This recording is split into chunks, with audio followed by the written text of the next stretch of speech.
Portrack Marsh is the remnant bit of marshland for when the River Tees used to meander through that area. So that's been marshland for a very long time, and has some of the plants there that, because there's been no fertilisers and those sort of things, we've got some orchids that you find on that site.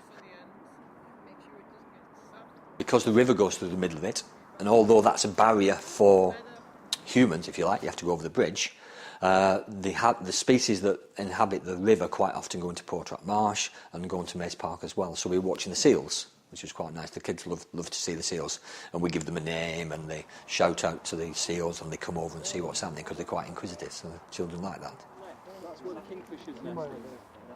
But the pupils had 2 chances to visit the site, and then also we went back into the classroom to work with the artist on some of the work they were doing, or talk a little bit more, give them a bit more information. So the pupils had been out and then wanted to know more, which was really good. We went in and then told them more, and they wanted to know more. So that gave us a slightly longer term approach with the schools. Hydrogen. It is basically the opportunity to look at some land that is wild, got thistles in it and thorns and this plant and that plant that you don't know the name of, and to them it was a new space. And what I thought there was to try and set them up as small companies. So in effect what they were doing was what I had to do in order to get the job. Show the thinking and show the kind of ideas that have come from that thinking. So the young people had to go to the site with fresh eyes and come up with things that they thought might engage an audience at that site, or make it a more accessible place to go for an audience, or might build a relationship with other things that are around that site. We also proposed to build a 20-foot high dragonfly sculpture with a small shelter here, which will be made out of glass so people can see it, and also it can shelter them during the rain.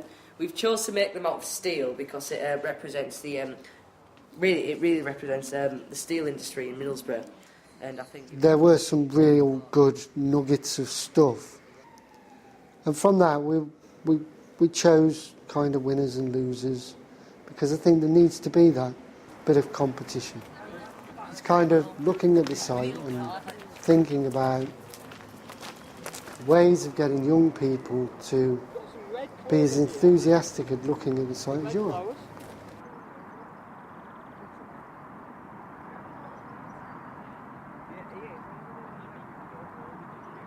One thing we do is called the unnature trail, where we hide things that shouldn't be there, and they work their way through the site looking for these things. And what you find is when they're looking for those things, they start to spot other things as well.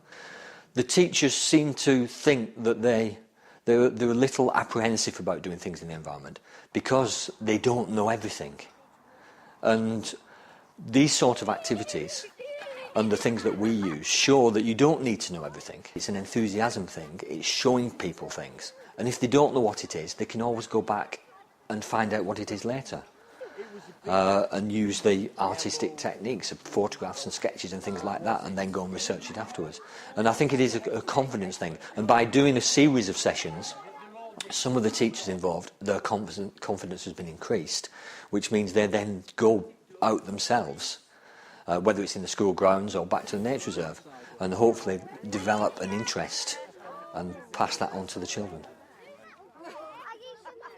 I wanted to look at the ways in which they could utilise the plants and see what plants could give them. So I looked at solar dyeing, which is basically getting some material, getting some plant stuff, some berries, putting those into a tub of a plastic bottle, something where the light can come in, filling it with water and putting it on the windowsill and let the sun warm it up. The colour comes out and goes into the water and change the colour.